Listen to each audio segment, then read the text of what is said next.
Today, let's look at using TPU on your H2 series printer. TPU is a great material because it allows you to print soft and flexible objects, but it does take just a little bit more effort to set up to be able to get successful prints out of it. In today's video, we will show you a variety of techniques to use on your H2 series printer to make sure you get consistent and high quality results. The first thing to know about TPU is that it does collect moisture. If you've had your TPU sitting out for a while, you'll want to throw that in a dryer to get that moisture out. How do you know if your TPU has absorbed too much moisture? If you try to print with it, you'll see steaming and you'll hear fizzing and popping as it comes out that extruder. Another thing about TPU is that it tends to bond incredibly well to the build plate. Start with small parts so that you get acquainted with how strongly it's adhering to your particular build plate. One technique to reduce the bond is to apply glue stick glue to the build plate before printing. Another technique is to just print your part at an angle that minimizes the amount of contact with your build plate. If you've already printed a part and can't quite figure out how to get it off of the build plate, you can actually pour some rubbing alcohol and slowly work that underneath the part, and eventually it convinces the TPU to let go of the build plate. Now onto the setup. Bambu Lab printers are often paired with an AMS unit. It's a great piece of technology that uses motors, gears, and tubes to load, unload, and change filament during a print. This works well for rigid materials, but struggles with flexible material. However, there is one TPU that Bambu Lab recommends for your AMS unit. It's aptly named TPU for AMS. You can put this TPU directly into your AMS system and use it mostly like any other filament. There are a few key points, though, about using TPU for AMS. The first is you need to use a 0.4 millimeter nozzle or greater. You'll want to avoid a nozzle that's been used with carbon fiber or glass fiber filaments. If you're using the H2D or H2C printer, you'll use the right nozzle, the one that doesn't have a lifting action. If the most recent filament you've had in that nozzle is a high temperature material, it's good to do a cold pull cleaning maintenance procedure on the nozzle. We'll get into that later in the video. And lastly, you can use a textured or smooth PEI sheet for printing TPU for AMS.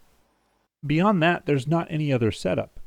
You use the TPU for AMS setting in Bambu Slicer and get printing.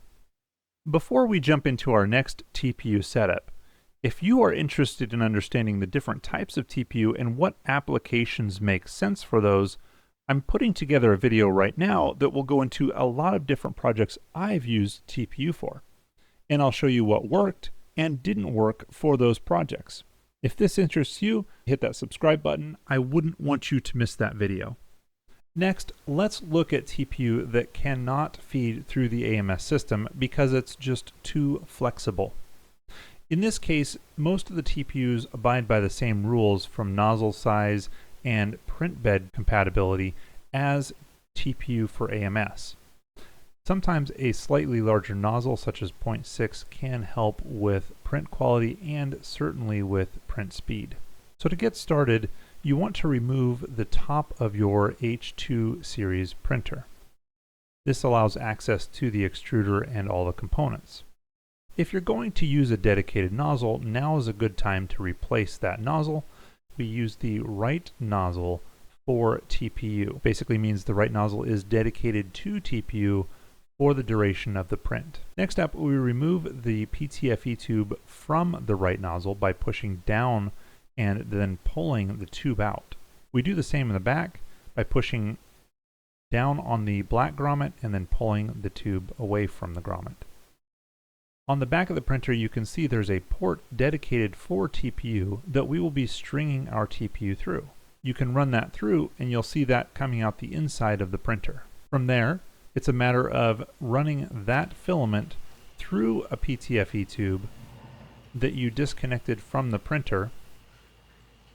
I make sure I push the PTFE tube back out that port because there's quite a bit of rubber in there that will cause additional friction on the filament that we really want to avoid.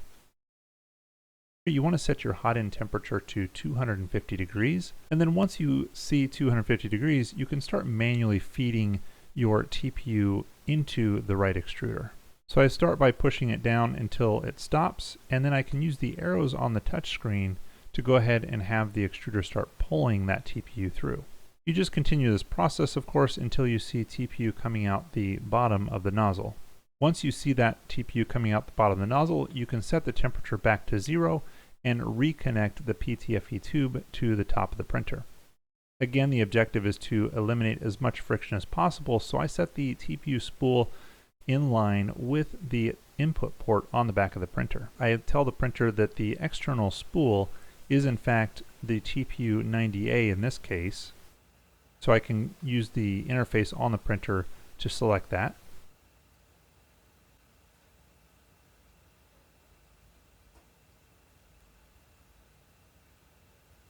And it's going to ask me a couple of questions about cold pulling.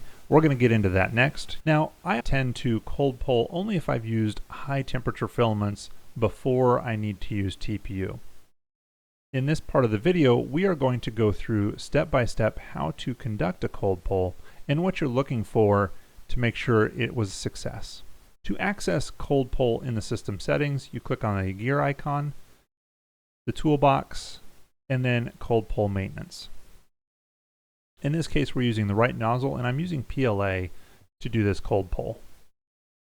Click Start, and the printer is going to start warming up and moving into position to support a cold pull activity. In case it's going to ask you to remove that PTFE tubing that we had removed earlier. This allows you direct access to that side of the tool head to actually put PLA in. And ultimately, the objective of a cold pull is to put material into the head, let it cool down just soft enough to where you can pull it out, along with any debris from previous materials. This helps TPU print a bit better, especially if there were high temperature materials that could end up clogging the nozzle that TPU just can't get around. So here you see me inserting some white PLA into the print head. The printer will extrude that PLA out and then start cooling down the print head. After the print head has cooled down, it will instruct me to pull the PLA out. You can repeat this process as many times as you want to get rid of all of that excess filament that is not TPU. And that's all there is to setting up your H2 series printer for TPU printing. If you like the video, don't forget to give it a thumbs up. And if you're interested in seeing that video where I go through different types of TPU and the applications I've used them in, don't forget to hit that subscribe button so you don't miss that video. Thanks for watching, and God bless.